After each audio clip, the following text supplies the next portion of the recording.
I stood near the refreshment table, tugging at my ill-fitting suit jacket, when my daughter Ashley's voice cut through the ballroom like a knife.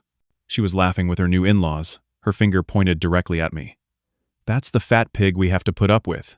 The entire room erupted in laughter. 200 guests, all of them staring. All of them laughing. My face burned with shame as I looked down at my worn shoes.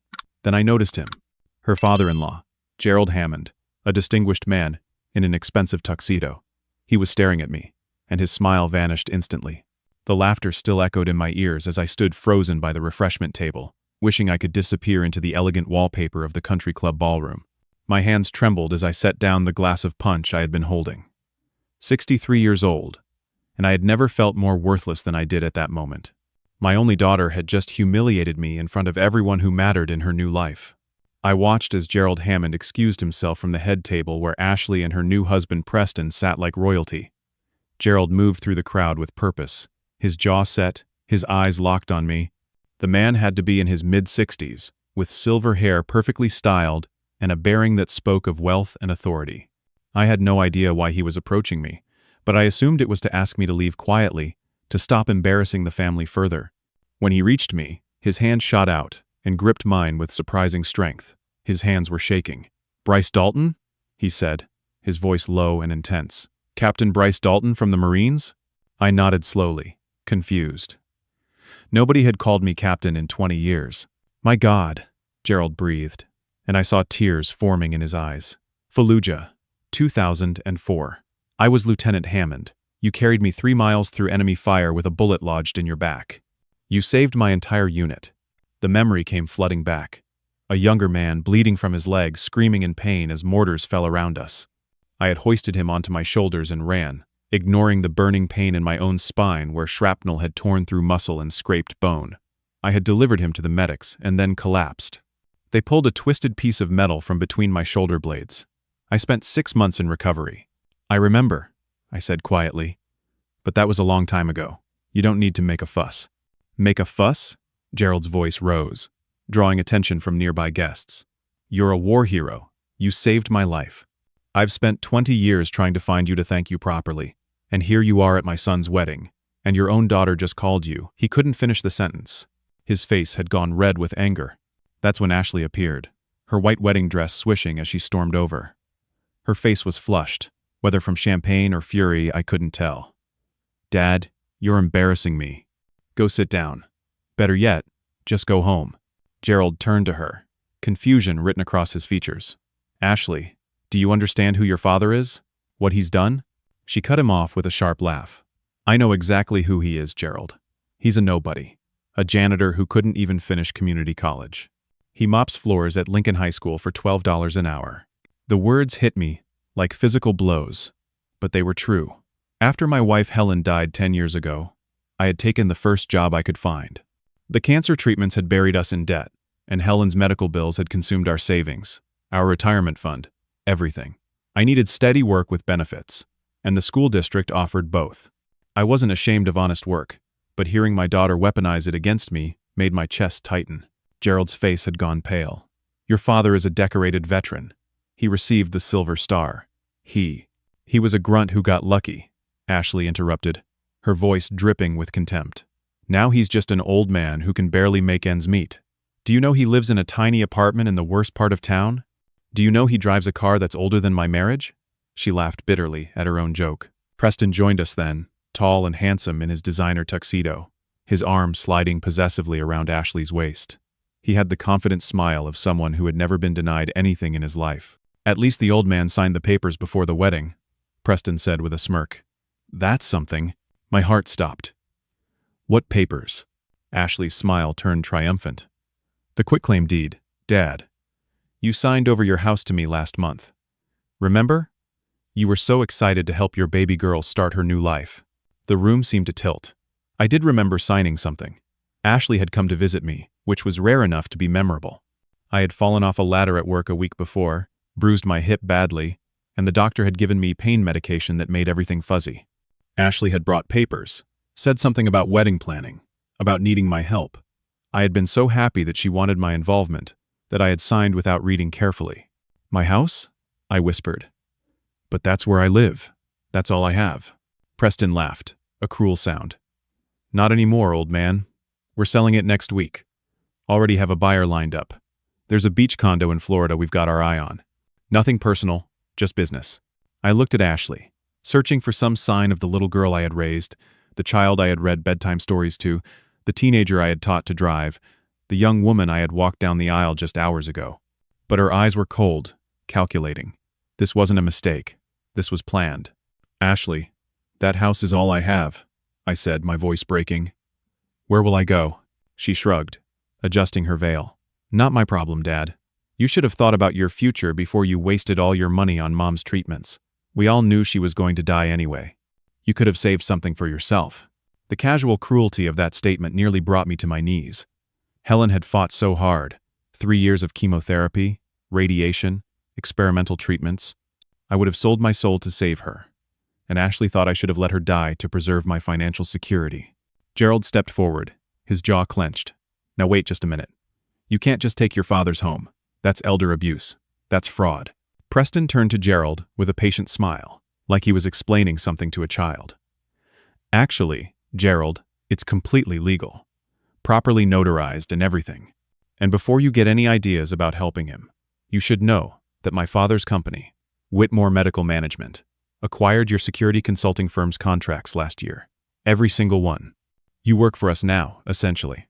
So I'd think very carefully before you involve yourself in our family matters. I watched Gerald's face crumble as he understood the trap. His business, his employees, his livelihood, all dependent on maintaining good relationships with Preston's family. He looked at me, and I saw genuine anguish in his eyes. Bryce, I'm sorry, I can't. It's okay, I said, though it wasn't. Nothing was okay. You have people depending on you. I understand. Ashley smiled sweetly at Gerald. See? Dad understands. Now, if you'll excuse us, we have a reception to get back to. Dad, I think it's time you left. You've caused enough of a scene. I stood there, surrounded by the wreckage of my life, watching as my daughter and her new husband walked away. Gerald hesitated, mouthed, "I'm sorry," one more time, and then followed them back to the head table. The other guests had lost interest in the drama, returning to their champagne and appetizers. Within minutes, it was as if nothing had happened. I made my way to the exit, my legs feeling like they belonged to someone else. As I pushed through the heavy doors and stepped into the cool evening air, I realized that I had just attended my daughter's wedding and left as a homeless man. The one person who had recognized my worth was powerless to help me. And the daughter I had sacrificed everything for had orchestrated my complete destruction. 2 weeks after the wedding, I sat in a cramped office in a rundown building on the east side of town, across from an attorney named Margaret Schultz. She was in her mid-50s, with short gray hair and sharp eyes that missed nothing. She worked for a legal aid organization that helped low-income clients, and I qualified for their services now in ways I never imagined I would. Margaret spread the papers across her cluttered desk, studying the quitclaim deed with a magnifying glass. "This was notarized," she said, tapping the document. "But look at this date. This says you signed it 3 months ago, not last month." I leaned forward, squinting at the date. She was right. That can't be correct. 3 months ago, I was in the hospital. Emergency appendectomy. I was sedated for days. Margaret's eyebrows rose. "Do you have hospital records proving that?" "Of course. I was at County General for a week." She made a note. "This is forgery then. Your daughter backdated this document. She probably had a corrupt notary help her. This is serious fraud, Bryce. Criminal fraud." Hope flickered in my chest for the first time in 2 weeks. "So we can stop the sale?" "We can try," Margaret said carefully. "But there's more." She pulled out another stack of documents. I did some digging. "Your daughter took out a reverse mortgage on your house before the deed was transferred. Do you know what that means?" I shook my head. "It means she borrowed money against the value of your home. About $180,000 to be exact. That money is gone, Bryce. Even if we prove fraud and get the house back, it's now encumbered with this massive debt. And since you're over 62, you were technically eligible for a reverse mortgage, which is probably why she was able to get it approved using your information." The number stunned me. $180,000? Where did that money go? I'm working on tracing it, but my guess? Funding her lifestyle, her wedding, who knows what else. The point is, She's stolen from you systematically and deliberately. Margaret paused, studying my face. The question is, are you willing to press charges against your own daughter? Because that's what this will take. I thought about Ashley's face at the wedding, the coldness in her eyes, the casual cruelty. I thought about Helen, and how she would have been heartbroken to see what our daughter had become. I don't know, I admitted. She's still my child. Margaret sighed. I understand. But Bryce, she won't stop. There's more you don't know about yet. I've only been investigating for 2 days, and I've already found irregularities. This isn't just about a house. This is about a pattern of exploitation. I left her office feeling sick to my stomach. I had been staying with my friend Danny, sleeping on his couch in his small apartment. Danny was a good man, someone I had worked with at the high school for 5 years. He taught shop class and had always been kind to me, but I knew I couldn't impose on his hospitality forever. When I got back to Danny's apartment that afternoon, I found a stack of mail waiting for me. Danny had been collecting it from my old address. I sorted through the envelopes with growing dread. Bill after bill, all medical bills, all from facilities I had never visited. Sacred Heart Medical Center in Phoenix, Arizona. $12,000 for a surgery I never had. Brightwater Surgical Hospital in Tampa, Florida. $23,000 for cardiac procedures I never underwent. Clearview Recovery Clinic in Atlanta, Georgia. $31,000 for rehabilitation services I never received. The list went on and on. I tallied them up with shaking hands. $340,000 in fraudulent medical claims, all in my name, all submitted to Medicare over the past 6 months.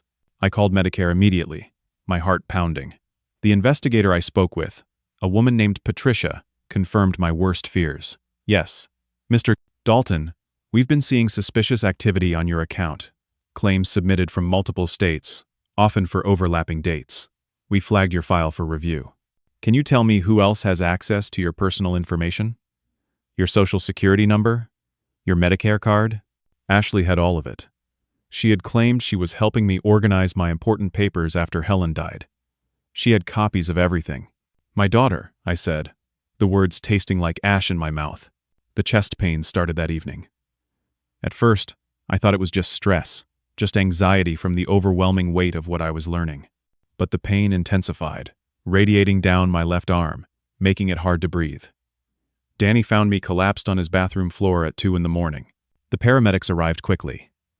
I remember the flashing lights, the oxygen mask, the concerned voices. At County General Hospital, the emergency room doctor told me I had suffered a mild heart attack. The stress had triggered it, he said. My heart was damaged but not destroyed. I would need surgery, medication, lifestyle changes.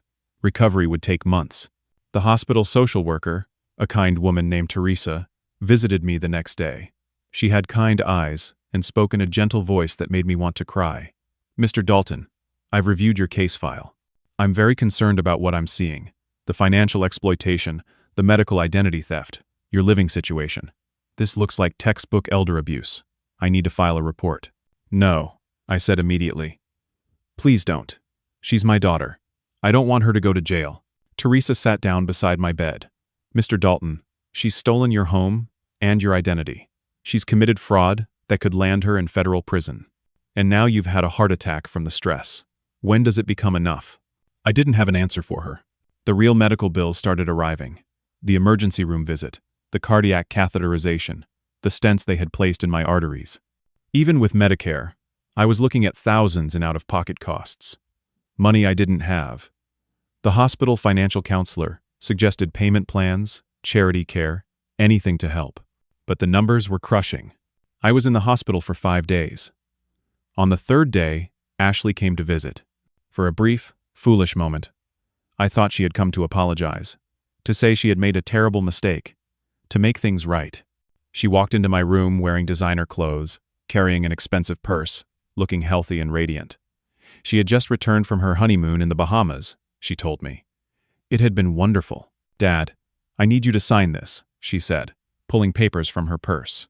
A notary followed her into the room, a mousy woman in her 30s who looked uncomfortable. What is it? I asked, my voice weak. Power of attorney. Just in case something happens to you. For your protection, I looked at the document. It would give her complete control over my finances, my medical decisions, everything. No, I said. I'm not signing that. Ashley's face hardened. Fine. I was trying to do this the easy way. Preston's father has lawyers, Dad. Very good lawyers. They'll have you declared incompetent by next month. Then, you won't have any choice. The court will give me control anyway. Why are you doing this? I asked, tears streaming down my face. I'm your father. I loved you. I gave you everything. You gave me nothing, she spat. You gave me a childhood in a cramped house with parents who were always struggling. You gave me embarrassment when my friends saw our old car, our cheap furniture. You gave me a mother who died because you couldn't afford better treatments. You gave me nothing, and now I'm taking what I deserve. She stormed out of the room, the notary scurrying after her. I lay in the hospital bed, machines beeping around me, and realized that my daughter was truly gone. Whatever she had become, she was no longer the child I had raised, and she was coming for everything I had left. 6 weeks after my heart attack, I received the court summons. Ashley had filed for conservatorship, claiming I was mentally incompetent due to dementia and paranoid delusions. I sat in Danny's living room, reading the legal documents with mounting horror. The petition included affidavits from a doctor I had never met. Dr. Harrison Blackwell, claiming he had evaluated me multiple times and found evidence of advancing dementia, memory loss, and cognitive decline.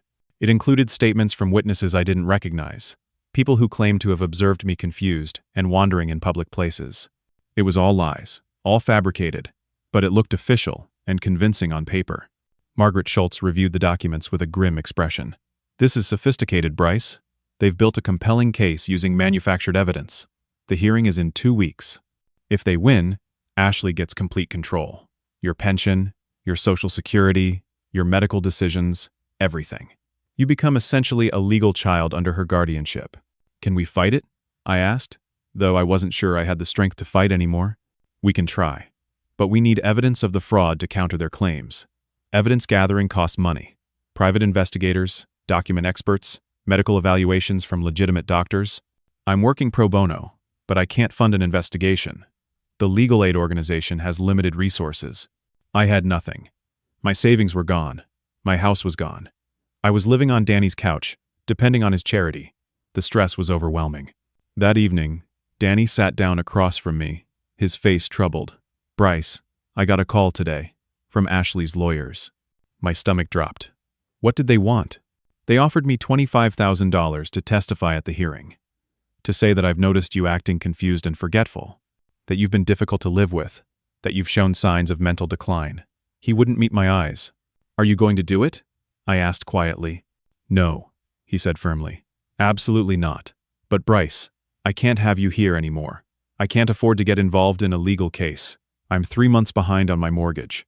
My ex-wife is threatening to take me back to court over child support. I can't risk any complications. I understood, but understanding didn't make it easier. When do I need to leave? End of the week, Danny said, looking miserable. I'm sorry, brother. I really am.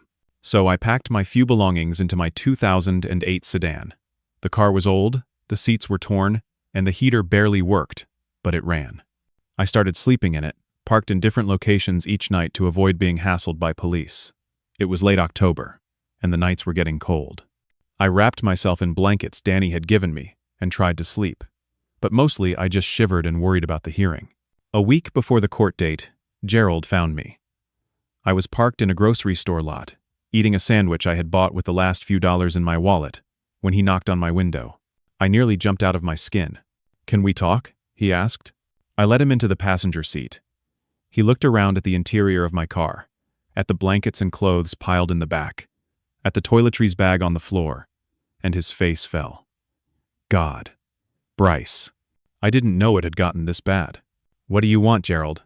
I want to help. I've been wanting to help since the wedding, but I've been blocked at every turn. He pulled out a folder. I've been doing some investigating on my own, quietly. The fake medical bills you're getting. They're coming from facilities owned by Whitmore Medical Management, Preston's father's company. I stared at him. What? It's a scheme, Bryce. They create fake patient visits, bill Medicare, pocket the money. They use real people's identities, people who wouldn't typically check their Medicare statements carefully. Elderly folks, people with cognitive issues, people who are isolated. Your daughter stumbled onto it through Preston. She realized she could use your identity as one of their targets. You fit the profile perfectly. A senior citizen, limited family support, and she had access to all your personal information. So it's bigger than just Ashley, I said slowly. Much bigger. Randolph Whitmore runs a chain of nursing homes and medical facilities across 6 states. The fraud is massive, probably tens of millions of dollars. I've been trying to gather evidence, but if I act openly, Whitmore will destroy my business. He controls contracts that represent 60% of my company's revenue. I have 2,000 employees depending on me. But Bryce, I can't just stand by and watch this happen to you. He handed me an envelope. Inside was $5,000 in cash. Hire a private investigator, Gerald said. Get real evidence. I'll back you up when the time is right, when we have enough proof that Whitmore can't retaliate without exposing himself. But I can't be publicly associated with you yet. I'm sorry. I know how that sounds. It sounds like survival, I said. I understand. And thank you. This means more than you know.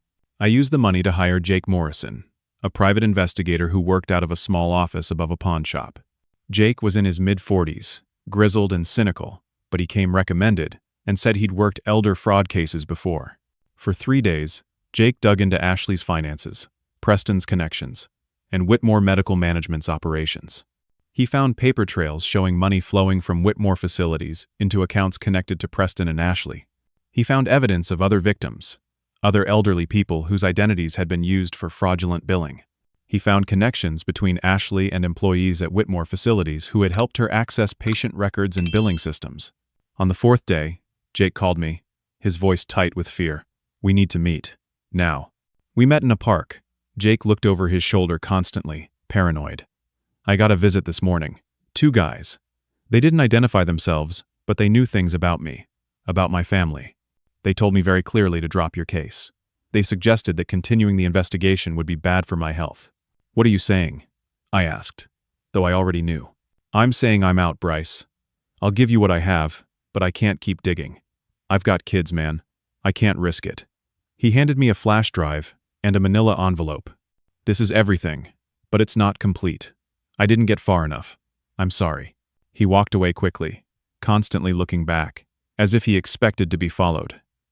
I sat on the park bench, holding the incomplete evidence, and felt the walls closing in. The hearing was in 5 days. The conservatorship hearing took place in a modern courtroom with wood paneling and fluorescent lights that made everything look harsh and cold. Judge Patricia Hendricks presided, a stern woman in her late 50s with reading glasses perched on her nose and a reputation for being no nonsense but fair. Ashley arrived with 3 attorneys in expensive suits, each one carrying briefcases that probably cost more than my car. Preston and Randolph Whitmore sat in the gallery, a show of force and confidence. Margaret Schultz sat beside me with her worn briefcase and determined expression. Ashley's lead attorney, a man named Stuart Reynolds, with perfectly styled hair and a voice like smooth bourbon, presented their case. He was compelling and persuasive. He described a father who had been declining for years, who struggled to manage his daily affairs, who had become increasingly paranoid and delusional. He submitted the fake medical evaluations from Dr. Blackwell, claiming they showed early-onset dementia. He presented testimonies from 3 witnesses, people I had never seen before in my life, who claimed they had observed me wandering confused in various public places, talking to myself, forgetting where I was. Your Honor, Reynolds said smoothly, this is a tragic situation. A proud veteran who has reached a point where he can no longer care for himself. His daughter, out of love and concern, is seeking to protect him from making decisions that could harm him. She only wants what's best for her father. Ashley took the stand and performed brilliantly. She dabbed at her eyes with a tissue, her voice breaking as she described how hard it was to watch her father decline. I love him so much. I just want to make sure he's safe and taken care of. That's all I've ever wanted. It was an Oscar-worthy performance. Some people in the courtroom seemed genuinely moved. Margaret objected repeatedly, pointing out that none of the witnesses could provide concrete details about their supposed encounters with me. That Dr. Blackwell had never actually examined me, that the entire case was built on manufactured evidence. But she was fighting an uphill battle with limited resources. When I took the stand, I tried to explain about the fraud, about the stolen house, about the fake medical bills. But Reynolds made me sound paranoid, delusional, a classic case of someone who couldn't accept his own decline and was lashing out at family members trying to help him. Mr. Dalton, isn't it true that you live in your car? Reynolds asked. Yes, but only because my daughter stole my house. Or because you can no longer manage independent living? No, that's not. And isn't it true that you've been hospitalized recently for a mental health crisis? It was a heart attack from stress. Stress caused by paranoid delusions about your own daughter? It went on like that. Every truth I tried to tell was twisted, reframed, made to sound like evidence of cognitive decline. I could see the judge's expression, skeptical but not entirely convinced either way. Gerald tried to enter the courtroom to testify on my behalf.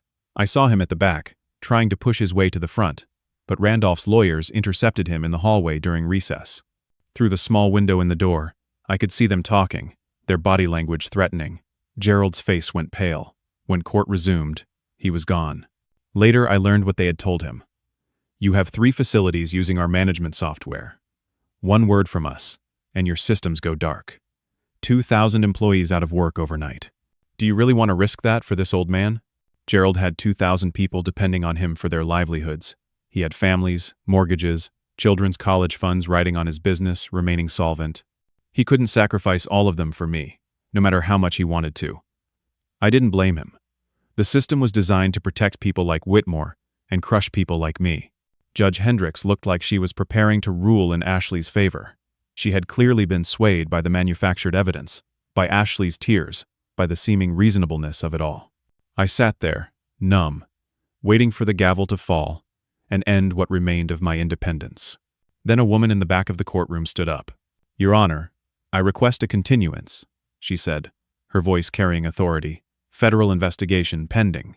Everyone turned. The woman was in her early 50s, wearing a dark suit and carrying federal credentials. She walked down the aisle like she owned the courtroom. I'm Sandra Martinez, Medicare Fraud Investigation Division. Your Honor, we've been monitoring this case with interest. We have preliminary findings suggesting that the medical evaluations presented today may be part of a broader pattern of fraudulent billing and identity theft. We request 30 days to complete our investigation before any conservatorship is granted. Judge Hendricks studied the credentials, then looked at Ashley's lawyers. Reynolds was on his feet, objecting, but the judge silenced him with a wave. 30 days granted, Judge Hendricks said. But Mr. Dalton, I'm concerned about your current living situation. The court requires that you be placed in a supervised living arrangement during this continuance. You cannot continue living in your vehicle. My heart sank, even as it lifted. Help was coming, but where would I go? The court-appointed social worker made the arrangements. With no family willing to take me in, and no money for private care, I was placed in a state-funded nursing facility. I arrived that evening with my few belongings in a plastic bag, and my blood ran cold when I saw the sign. Meadowbrook Extended Care, a Whitmore medical management facility. Ashley had arranged it. She had connections through Preston's family, and she had made sure I ended up exactly where she wanted me, in enemy territory. In a facility owned by the very people who had been defrauding me. The night supervisor, Wayne Kowalski, sneered when he processed my admission. He was a thick-necked man in his early 40s with cold eyes and rough hands. Heard you've been making trouble, he said, as he took my belongings for inventory. That stops now. This ain't a hotel. We have rules.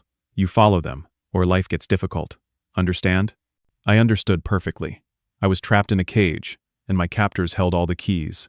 The first week at Meadowbrook Extended Care passed in a haze of routine and surveillance. I was assigned to a semi-private room with a man named Arthur, who mostly slept and rarely spoke. The walls were industrial beige. The fluorescent lights hummed constantly, and everything smelled of disinfectant, trying to mask something worse. Staff members watched me constantly. Wayne made sure I knew I was on a short leash. Meals were served at precise times. Medications were distributed from a cart that rattled down the hallway 3 times a day. Physical therapy sessions were mandatory. So were group activities that felt more like containment than enrichment. By the second week, I started noticing something was wrong with me. I was increasingly drowsy, struggling to keep my eyes open during the day. My thoughts felt muddy, like I was trying to think through cotton. My hands trembled when I tried to hold a cup. I felt disconnected from reality, floating. The meals tasted strange, slightly chemical.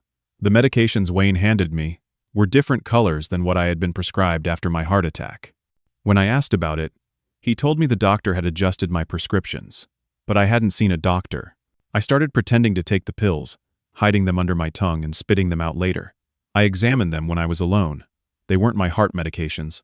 These were antipsychotics, heavy sedatives, Drugs meant to keep me docile and confused. They were deliberately making me appear incompetent. Once I stopped taking them, my mind began to clear. The fog lifted. I could think again, but I had to be careful. I had to pretend to still be drugged, still be compliant, or they would force the medications down my throat. Other residents warned me in whispered conversations during rare moments when staff weren't hovering. An old woman named Gladys told me that Meadowbrook was known among the elderly community as a place where difficult residents went and never came back the same. Several people had died under mysterious circumstances. Falls in the bathroom, choking on food, sudden heart failures, all explained away as natural consequences of age and infirmity.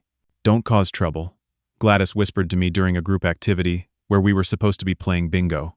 "They make people disappear here." I realized I was in real danger, not just of losing my independence, but of losing my life. If I became too much of a problem, if I threatened to expose what was happening, accidents could be arranged. Who would question it? An elderly man with a documented heart condition, living in a nursing home, dies in his sleep. It happened every day. That's when Callie found me. She was a young nurse's aide, maybe 26 or 27, with tired eyes and a kind face. She worked the evening shift, helping residents with bathing, dressing, eating. I noticed she was gentler than the other aides, more patient. She actually talked to residents like they were people, not just bodies to be processed. One evening, as she was helping me back to my room after dinner, she leaned close and whispered, "I know what they're doing to you. I've seen the medication logs. Those aren't your prescribed drugs." I looked at her sharply, trying to determine if this was a trap. "My grandfather was here 2 years ago," she continued, her voice barely audible. "They did the same thing to him. Made him so drugged up he couldn't speak, couldn't think. He died here.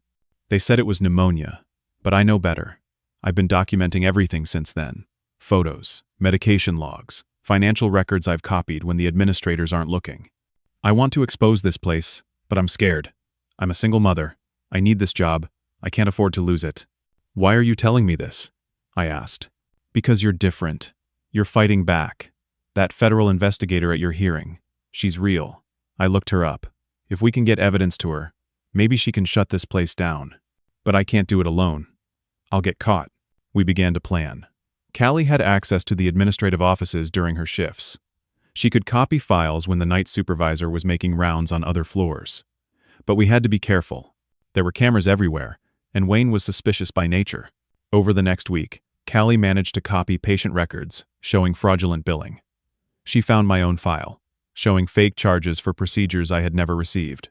She found dozens of other victims, elderly residents whose identities were being used to bill Medicare for services never rendered. The scope of the fraud was staggering. But we had a problem. I had no phone, no internet access. Residents weren't allowed personal electronics beyond a basic television. Callie was searched every time she left her shift. Wayne had instituted that policy specifically to prevent staff from removing documents or taking photos. "We need to smuggle the files out," I said during one of our whispered conversations in the hallway.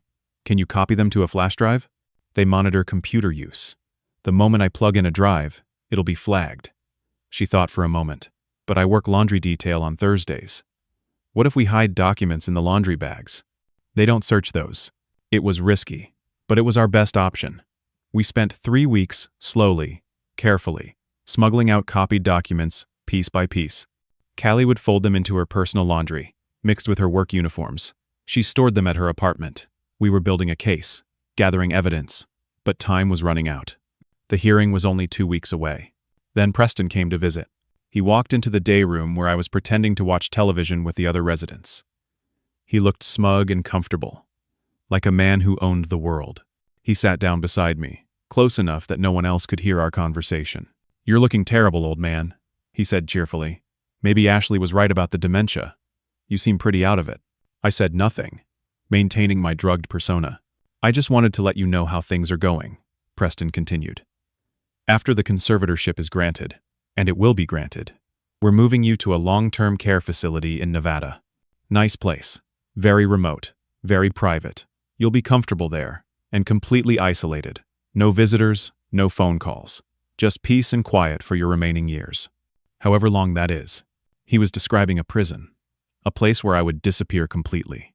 "The beauty of it," Preston said, leaning back with satisfaction, is that Medicare will pay for it all. Ironically, the system you're trying to expose will fund your permanent removal from society. My father has friends at the federal level, by the way. That investigation Sandra Martinez is running, it's going to quietly disappear. These things have a way of getting buried when the right people make the right calls. He stood up, brushed off his expensive pants, and smiled down at me. Enjoy your time here, Bryce. It's the best your life is going to get from here on out.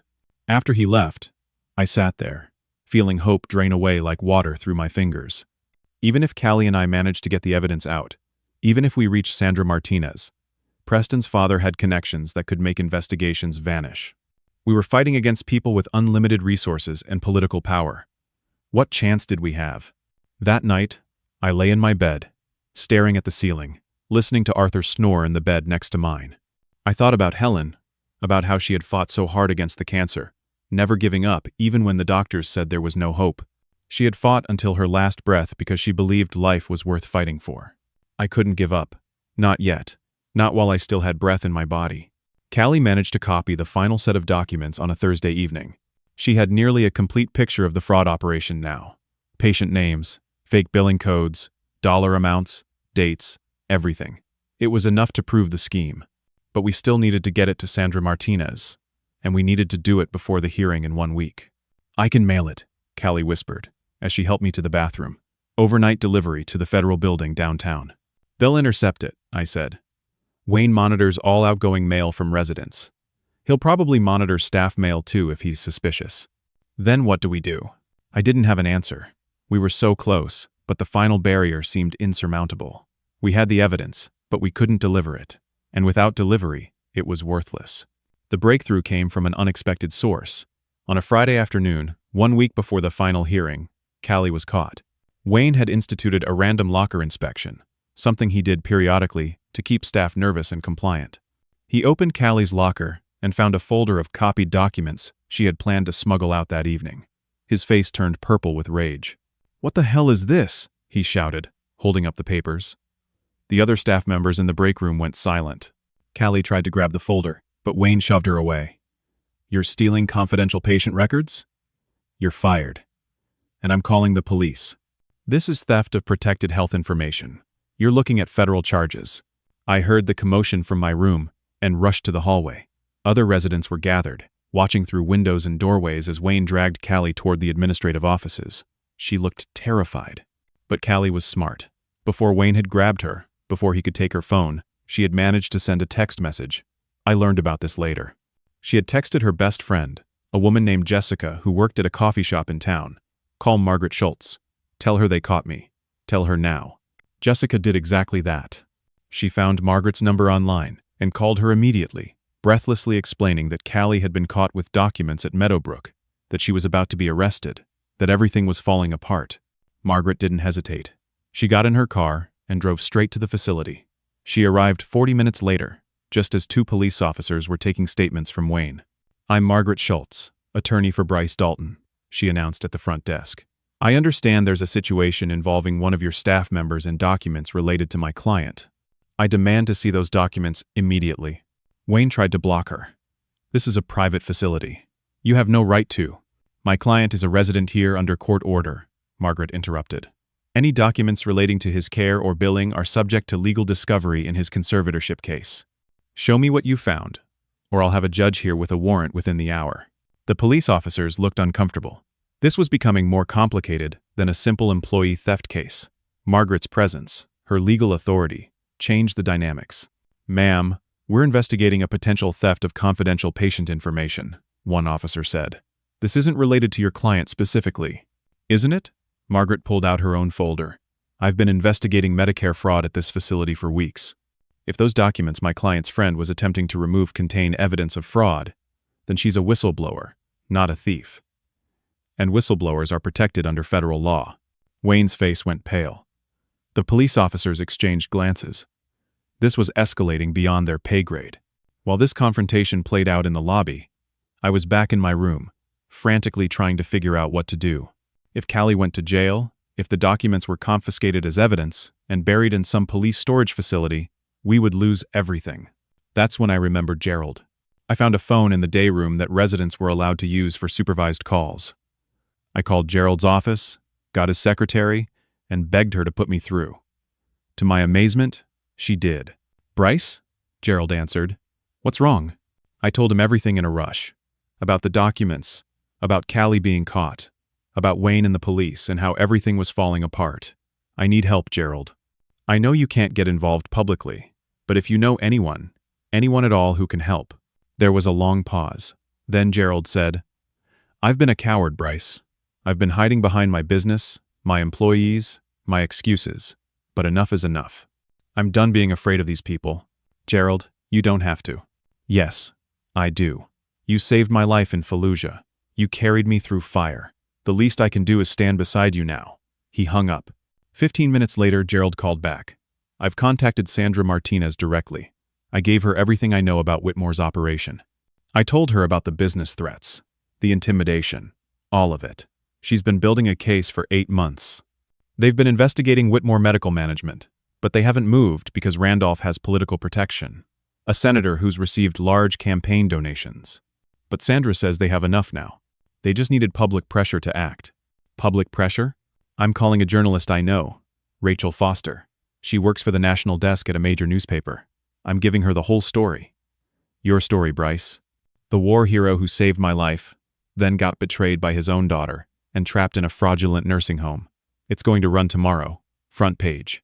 Once it's public, the federal government will have to act. They can't bury it anymore." I felt tears streaming down my face. "Gerald, this could destroy your business." "Then, it destroys my business. Some things are more important than money. You taught me that 20 years ago when you carried me bleeding through Fallujah. You could have left me and saved yourself. But you didn't. I'm not leaving you now." The next morning, the story broke. Front page of a major national newspaper. War hero trapped in Medicare fraud scheme. Rachel Foster had worked through the night, verifying facts, conducting interviews, building an unassailable story. She had interviewed Gerald, who provided detailed testimony about the business intimidation and threats. She had spoken with Margaret Schultz, who provided legal documentation of the conservatorship case and the fraud allegations. She had even managed to interview 3 other families whose elderly relatives had been victims of similar schemes at Whitmore facilities. The article was devastating. It detailed everything: my service record, the Silver Star I had received for saving Gerald's unit, the wedding humiliation, the stolen house, the fake medical bills, the drugging at the nursing home. It exposed Randolph Whitmore's operation, the fake billing, the Medicare fraud. It presented evidence, named names, left no room for doubt. Within hours, the story was everywhere. It went viral on social media. Veterans groups shared it. Elder advocacy organizations rallied. News stations picked it up. Cable news ran segments. The outrage was immediate and overwhelming. Protesters showed up at Meadowbrook and other Whitmore facilities, demanding investigations. Veterans in uniform stood outside holding signs. Local politicians, sensing which way the wind was blowing, suddenly announced they had always been concerned about elder abuse and would be calling for hearings. Federal marshals arrived at Meadowbrook that afternoon. Sandra Martinez was with them, along with a team of investigators. They had warrants to seize records, to interview staff, to inspect every aspect of the facility's operations. They found me in my room, watching the chaos unfold through my window. "Mr. Dalton," Sandra said, "we're taking you out of here. You need medical evaluation to determine what medications you've been given and how to safely detox from them. A proper evaluation from real doctors." Wayne was arrested that day, along with 2 administrators. Randolph Whitmore was taken into federal custody from his office downtown. The web of fraud was unraveling rapidly. Preston turned on his father within hours, offering to cooperate with investigators in exchange for reduced charges. He provided testimony about the operation, about how his father had run the scheme, about how Ashley had gotten involved. He threw everyone under the bus to save himself. But Ashley had good lawyers, very good lawyers. When federal agents came to question her, she had already prepared her defense. She claimed she had been manipulated by Preston and Randolph. She played the victim, saying she had been used by her husband and father-in-law, that she hadn't understood what she was doing, that she thought she was helping me by signing financial documents. It was a lie, every word of it. But she sold it well. Her tears looked genuine. Her confusion seemed real. She presented herself as a naive daughter who had been taken advantage of by sophisticated criminals. The final hearing was scheduled for 3 days later. The conservatorship petition was still active, technically, though the landscape had changed completely. The courtroom would be packed with media this time. Whatever happened would happen in the full light of public scrutiny. I was taken to a proper hospital for evaluation. Real doctors examined me, ran tests, documented the medications that had been in my system. They confirmed that I had been given powerful psychotropic drugs without proper medical justification, that I showed no signs of dementia or cognitive impairment, that I was mentally competent. Gerald visited me there. He looked exhausted but relieved. "I've lost 3 contracts already," he told me. "Whitmore's company canceled everything before they were fully shut down. It's going to hurt, but I'll survive, and I can sleep at night now." "Thank you," I said, "for everything." Preston turned on his father within hours, offering to cooperate with investigators in exchange for reduced charges. He provided testimony about the operation, about how his father had run the scheme, about how Ashley had gotten involved. He threw everyone under the bus to save himself. The hearing approached. I knew Ashley would be there, with her lawyers, trying to maintain her victim narrative. The question was, would she succeed? Would she escape justice by blaming everyone else? Or would the truth finally catch up to her? The courtroom was unrecognizable from the first hearing. Every seat was filled. Cameras lined the back wall, media credentials hanging from reporters' necks. Veterans in uniform sat in the gallery, their faces stern and watchful. Elder advocacy groups had sent representatives.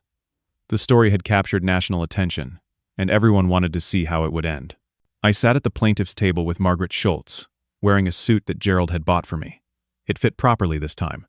I looked like myself again, not the drugged, confused old man they had tried to make me appear. Ashley arrived with her legal team, but the confidence from the first hearing was gone. She looked smaller, more fragile, her eyes darting around the packed courtroom nervously. Preston sat in the gallery, deliberately not near her. He had already cut a deal with prosecutors and was cooperating fully. Randolph was in federal custody, denied bail due to flight risk. Judge Hendricks entered, and the room fell silent. Her expression was unreadable, but there was a steel in her eyes that hadn't been there before. The media coverage, the public outcry, the federal investigation, all of it had changed the context of this hearing. "Before we begin," Judge Hendricks said, "I want to acknowledge that there have been significant developments since our last session. Federal indictments have been filed. The credibility of evidence presented in the initial hearing has been called into serious question. We are essentially starting fresh today. Miss Reynolds, you represent the petitioner?" Stuart Reynolds stood, but his smooth confidence was strained. "Yes, Your Honor. My client, Ashley Whitmore, has filed for conservatorship of her father, Bryce Dalton, due to concerns about his ability to manage his affairs. Your client is also under federal investigation for fraud, identity theft, and elder abuse." Margaret stood immediately. The entire basis of the conservatorship petition was manufactured evidence intended to facilitate financial exploitation. We moved to dismiss. "Your Honor," Reynolds interjected, "my client has been the victim of manipulation by her husband's family. She had no knowledge of—" "Let's hear testimony," Judge Hendricks interrupted. "I'll make my determinations based on evidence, not arguments. Miss Schultz, call your first witness." Margaret called the hospital doctors who had evaluated me, who testified about my mental competence and the inappropriate medications I had been given at Meadowbrook. She called Callie Bryant, who described the drugging, the fraudulent billing, the culture of abuse at the facility. She called Gerald Hammond, who testified about the business intimidation and threats that had kept him silent. Then she called Sandra Martinez. The federal investigator took the stand with the weight of government authority behind her. She detailed the investigation into Whitmore Medical Management, the scale of the fraud, the hundreds of victims whose identities had been used to bill Medicare for services never rendered. She explained how Ashley had accessed my personal information and provided it to the fraud operation. "Miss Dalton wasn't a passive victim of her husband's family," Sandra testified. "Our investigation shows she actively participated in the fraud. She signed documents, she accessed patient record systems, she submitted fake claims herself.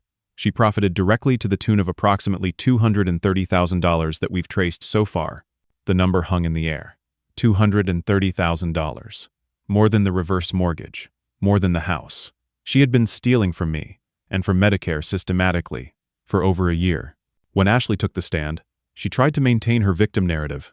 She dabbed at her eyes, her voice shaking as she described being overwhelmed by Preston's world, by his father's influence, by pressure she didn't fully understand. "I thought I was helping my father," she said. "I thought the conservatorship would protect him. I didn't understand what was really happening." "Miss Whitmore," Margaret began her cross-examination. "When did you take out the reverse mortgage on your father's house?" "I don't remember exactly. According to these records, it was 4 months before your wedding, before you even knew Preston's family well. Were you being manipulated then?" Ashley hesitated. "I was confused. My father wasn't managing his finances well." "Your father had no debt, except medical bills from your mother's cancer treatment. His mortgage was almost paid off. He had steady income from his pension and his job. What exactly was he managing poorly?" "He was vulnerable. I was trying to protect." "You stole $180,000 from him." Margaret's voice was hard now. "You forged his signature on a quitclaim deed. You submitted fake Medicare claims in his name. You arranged for him to be drugged in a nursing home. At what point were you the victim in this scenario?" Ashley's composure cracked. "You don't understand. I deserved better than what I grew up with. I deserved better than watching my mother die, while my father threw away everything trying to save her. I deserved—" "What you deserved," Margaret interrupted, "was a father who loved you. And you had one. He sacrificed everything for you. And you repaid him by destroying him." The courtroom was silent. Ashley's mask had slipped completely. The tears were still there, but now they looked like self-pity rather than remorse. "When I was called to testify, I walked to the stand slowly, feeling the weight of everything that had happened. I looked at Ashley, and for a moment, I saw the little girl she had been, the child I had taught to ride a bike, the teenager I had helped with homework. But that child was gone, replaced by someone I didn't recognize." "Mr. Dalton," Margaret said gently, "tell the court what you want to say." I turned to Judge Hendricks. "Your Honor, I spent 20 years in the United States Marine Corps. I taught young men about honor, duty, sacrifice. I taught them that your word means something, that you protect the people in your care, that you put others before yourself." I paused, gathering my thoughts. I thought I taught my daughter those values. But I failed her, not by being overweight, not by being poor, not by being a janitor. I failed her by accepting her cruelty, by enabling it, by protecting her from consequences. I turned to look at Ashley directly. She wouldn't meet my eyes. "I loved you so much that I let you become this," I continued, my voice steady. "That was my mistake. Every time you were cruel, every time you were selfish, every time you showed contempt for people working hard and struggling, I made excuses. I told myself you were just young, just stressed, just going through something. I protected you from the natural consequences of your choices. And in doing so, I helped create the person sitting in this courtroom today, facing federal charges." I stood up from the witness chair and removed my suit jacket. The courtroom stirred with confusion until I turned, showing my back through my thin dress shirt. The scar was visible, a twisted rope of tissue running from my shoulder blade to my spine, where shrapnel had torn through my body 20 years ago. Gerald was right. I carried him 3 miles through Fallujah with this wound. I put my jacket back on and faced Ashley again. "I've carried you your whole life. Every sacrifice, every hardship, I bore it gladly, because you were my daughter and I loved you. But today, I put you down. I won't carry you anymore." I sat back down. The courtroom was absolutely still. Judge Hendricks called a brief recess. When she returned, her decision was swift and decisive. "I'm denying the conservatorship petition," she announced. "The evidence clearly shows that Mr. Dalton is mentally competent and that the petition was filed in bad faith as part of a broader pattern of exploitation. Furthermore, I'm ordering that all property fraudulently transferred from Mr. Dalton be returned immediately, including the house and any remaining funds from the reverse mortgage. I'm issuing a restraining order preventing Miss Whitmore from contacting Mr. Dalton or accessing any of his financial accounts. And I'm making a criminal referral to the prosecutor's office regarding the forgery and fraud charges." She looked at Ashley. "Miss Whitmore, you used the legal system to try to victimize your own father. You nearly succeeded. That makes you particularly dangerous. And the court will be recommending the maximum penalties available." Outside the courthouse, reporters swarmed us. Gerald stood beside me as cameras flashed and microphones were thrust forward. I gave a brief statement, thanking everyone who had helped, praising Callie's courage, acknowledging Gerald's sacrifice. I said I hoped this case would shine a light on elder abuse and Medicare fraud, that other families might be protected. Ashley tried to approach me as I was leaving. "Daddy, please," she said, her voice breaking. "I'm sorry. I made mistakes, but I'm still your daughter. We can fix this. Please." I looked at her for a long moment. Part of me wanted to forgive her, to pull her into my arms like I had when she was small and frightened. But that child was gone. This woman standing before me had tried to destroy me systematically and deliberately. Forgiveness might come someday, but it wouldn't come today. And even if it did, it wouldn't mean restoration of relationship. "No," I said simply. "We can't fix this. You're facing federal charges. You're going to have to face the consequences of your choices. I can't protect you from them anymore. And I won't try." I walked past her. Gerald walked with me. Behind us, I heard Ashley calling my name, but I didn't look back. 6 months later, I stood in the small house that had nearly been stolen from me, looking at the walls I had painted with Helen years ago. The house had been returned through the court order. The reverse mortgage had been partially satisfied, using funds recovered from Ashley's accounts. I still had some debt, but it was manageable. I was home. The janitor job was gone. The school district had quietly asked me to retire after the media attention, offering a small settlement. I suspected they were worried about liability, about questions regarding why they hadn't noticed or intervened when one of their employees was being systematically abused. But the settlement, combined with my pension and Social Security, was enough to live on modestly. Gerald had become a close friend, one of the best I'd ever had. His business had taken a hit when Whitmore's contracts disappeared, but he had restructured, found new clients, and survived. He came over every Tuesday evening for dinner, and we would talk about everything and nothing. Two old veterans who had found each other again after 20 years. "You should write a book," Gerald said one Tuesday, sitting at my small kitchen table. "Tell your story. Help other people recognize the warning signs of elder abuse." "Maybe," I said. "Right now, I'm working with veteran organizations, helping them set up elder abuse prevention programs, talking to seniors about protecting themselves." Callie had gotten a new job working for an elder advocacy nonprofit. She helped abuse victims navigate the legal system, using everything she had learned from our experience. She called me monthly to update me on cases she was working on. She had found her calling.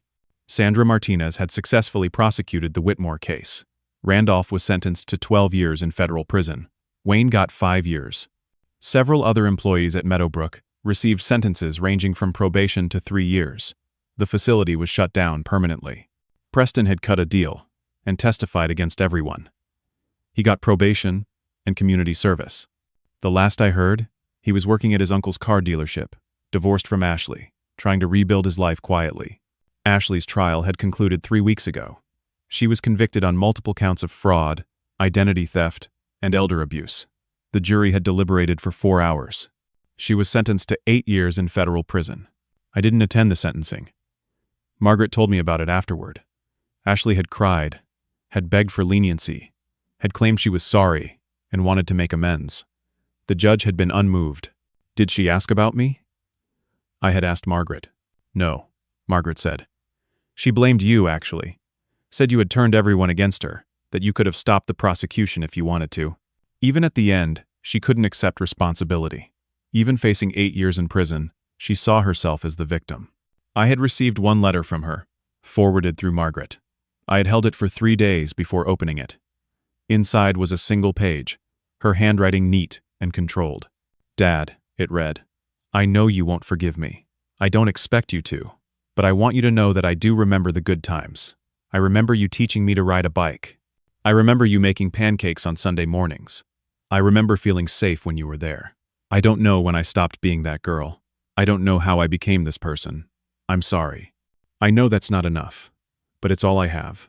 I had read it several times, looking for genuine remorse, for real understanding. I couldn't tell if it was there or not. Maybe it was. Maybe she was finally beginning to understand what she had done. Or maybe it was just another manipulation, another attempt to make me feel guilty enough to help her somehow. Either way, I had folded the letter and put it in a drawer. I didn't write back. There was nothing to say. The lesson I had learned through all of this was hard, but necessary. Love isn't accepting cruelty. Real love requires boundaries. Healthy relationships require mutual respect. And sometimes, the hardest thing in the world is letting go of people who hurt you, even when they're family, even when you love them, even when every instinct screams at you to protect and forgive and try again. I had loved Ashley so much that I had enabled her worst impulses. I had made excuses for her cruelty, had absorbed her contempt, had allowed her to treat me as less than human because I wanted to keep the relationship alive. But that wasn't love. That was fear masquerading as love. Fear of losing her, fear of being alone, fear of admitting that my child had become someone I couldn't recognize or respect. True love, I learned, means holding people accountable. It means setting boundaries and enforcing them. It means saying no when necessary, even when it's painful. It means accepting that you can't save people from themselves, that you can't love someone into being a better person, that sometimes the most loving thing you can do is let them face the consequences of their choices. I had survived combat. I had survived betrayal. I had survived a systematic attempt to destroy my life and my dignity. And I had learned that survival isn't enough. You have to live with purpose. You have to stand up for yourself. You have to teach people how to treat you. And if you teach them poorly, you can't be surprised when they treat you poorly. I was teaching others now. Veterans groups, senior centers, community organizations. I told my story over and over, stripping away the shame, using my experience to help others recognize the warning signs of abuse and exploitation. Every time I spoke, someone would come up to me afterward and say, "That's happening to me," or "That's happening to my father," or "I didn't know that was abuse." And we would talk, and I would connect them with resources, with attorneys, with advocates who could help. That was how I won. Not by getting revenge on Ashley, not by seeing her go to prison. I won by refusing to let what happened to me define the rest of my life. I won by turning my pain into purpose. I won by helping others avoid the same trap I had fallen into. Gerald understood. "You're doing what good Marines do," he told me one Tuesday evening. "You're saving people, just in a different way now." I couldn't save her, I said. And there was still grief in those words, even after everything. "No," Gerald agreed. "But you can save yourself, and you can save others. That's worth something. That's worth a lot." I thought about that as I stood in my small house, looking at the photos on the mantel. There was one of Helen, smiling in her garden before the cancer. There was one of me in my Marine uniform, young and strong and certain. There was one of Ashley as a child, maybe 7 years old, gap-toothed and happy. I left that photo up. Not because I had forgiven everything, not because I had forgotten, but because I needed to remember who she had been, to remind myself that people can change, that sometimes the change is in the wrong direction, and that you can't always prevent it no matter how much you love them. The peace I had now wasn't the peace of having everything resolved. Ashley was still in prison. The scars, physical and emotional, were still there. The relationship was still shattered, possibly beyond repair, but I had peace because I had stopped trying to carry weights that weren't mine to carry. I had stopped enabling. I had stopped making excuses. I had stopped sacrificing my dignity on the altar of a relationship that only existed in my imagination. I was teaching people now that love and boundaries aren't opposites. They're partners. You can love someone and still refuse to let them destroy you. You can love someone and still say, "No more." You can love someone from a distance, wishing them well but protecting yourself from their toxicity. And I was teaching them that your worth isn't determined by how people treat you. It's determined by how you respond to that treatment. I had been called a fat pig in front of 200 people. I had been drugged, robbed, betrayed, and nearly destroyed. But I was still standing. I was still worth something. Not because of what I had accomplished, or what I owned, or how I looked, but because I was a human being deserving of dignity and respect, and I had finally learned to demand both. That was the lesson. That was the victory. Not in the courtroom, though that mattered. Not in Ashley's conviction, though that provided some measure of justice. The victory was internal. It was learning to value myself enough to fight for my own dignity. It was learning that you teach people how to treat you. And I had been teaching the wrong lessons for too long. I was teaching the right lessons now. To myself. To others. And that was how you won. Now, let me ask you something. Have you ever enabled someone's bad behavior because you loved them? Have you ever accepted mistreatment because you were afraid of losing the relationship? Have you ever sacrificed your dignity trying to maintain peace? If so, you're not alone. Millions of people struggle with these same questions every day, especially when it comes to family. I'd love to hear your thoughts in the comments below. Have you faced similar situations? How did you handle them? What boundaries do you think are necessary in family relationships? Your story might help someone else who's struggling right now. If this story resonated with you, please consider hitting the like button. It helps others find this message who might need to hear it. And if you haven't already, please subscribe to this channel. I share stories like this regularly, stories about real people facing real challenges, stories that remind us we're not alone in our struggles. And please, share this story with someone who might need to hear it. Maybe you know someone dealing with elder abuse. Maybe you know someone struggling to set boundaries with toxic family members. This story might be exactly what they need to hear today. Sharing takes just a moment, but it could change someone's life. Thank you for listening to my story. Thank you for being part of this community. And remember, you are worth fighting for. Your dignity matters. Your peace matters. And sometimes, the bravest thing you can do is simply refuse to carry weights that don't belong to you. Take care of yourselves. Set those boundaries. Demand respect. And never forget, real love doesn't require you to destroy yourself.